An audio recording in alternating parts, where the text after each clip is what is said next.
There are an awful lot of people who think they're getting red pilled, they think they're getting based, and then they start to realise that there's more conspiracies in the world than they anticipated, and they start backing away and saying, no, that can't be the case, no, that can't be the case, oh, forget this, and then shouting at other people, like, for example, in nationalist movement, there are people saying we shouldn't be focusing on conspiracies, we shouldn't be talking about satanic paedophile rings, etc. Well, if there's a video where someone talks about it, you're going to disregard everything they say if they talk about it. But if you look into the facts and find out that you don't have any right to disregard what they say, you're not going to disregard everything else they say. That's why it's important to know everything. It's important to become knowledgeable, and then you become powerful. That's why knowledge is power. I hate these grifter nationalists, these weak, ignorant people who don't feel like they need to know anything. They think they know everything because they've already got the requisite demographic line, down pat, right? I'll talk about demographics, but I won't talk about the Rothschilds or the Rockefellers or the Cabal or Bill Gates or Soros or anything like that. These are the coincidence theorists where following the money is the same as a theory. Actually working and following the money and tracking the numbers, that's a theory. Yeah. And because they go to Snopes and they go to the mainstream media sources and look up their things and they see whether something's a theory or whether it's a conspiracy theory or whether it's true, they believe it because they don't know the paradigm. They don't know anything. They think, oh, the IMF, that's probably good for you, isn't it? Oh, the World Health Organization, that must be good. Oh, no, UN bad, NATO. NATO is probably good, isn't it? Because they're an army and they do this. They don't know anything. It's just like, if you presented to them a media outlet and you said, was it good or bad, is it trustworthy or not trustworthy, they wouldn't have a clue. Normies everywhere. That's what it is. It's like they're all waking up now and they're all having to swallow the red pill in one go. Some of them are choking on it and then rejecting it. Their body is regurgitating the partially chewed bits of red pill.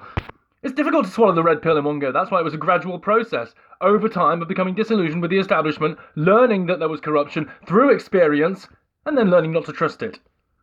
Because the doctors that told me that my incurable IBS would never be fixed unless I was taking Buscopan and Mebeverine told me that it was impossible to cure, and I was able to cure it in 2 years with vitamins and minerals, don't you know? Just like lots of testimonies of lots of people that have managed to cure their own problems, their own maladies, their own incurable chronic conditions with vitamins and minerals that the government tell us don't do anything. We don't trust you anymore. What about Eamon Holmes backtracking? Why did he need to backtrack? All he said is we should be able to question whether 5G is safe or not. We should be able to question. And then he backtracks. Oh no, we shouldn't be able to question. No, we should just blindly trust the establishment. Yeah, thalidomide syndrome. Because toadying up and being a yes man is going to get us through this. Well, people are starting to realise that it won't.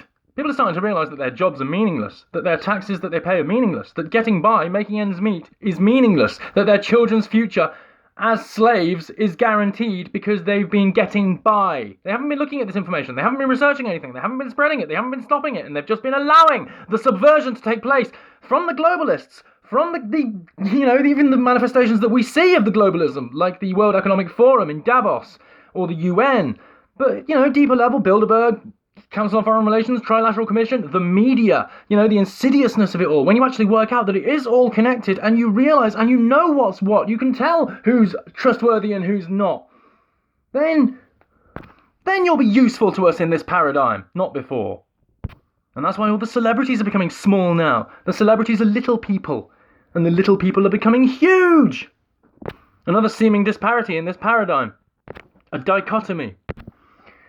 And I tell the normies, eventually you'll learn that this stuff is real, It's like they say, well, I've got my job for now. Yeah, well, for now, not forever. Because the globalists don't care whether you work. They want you on the chopping block. They want you on the treadmill.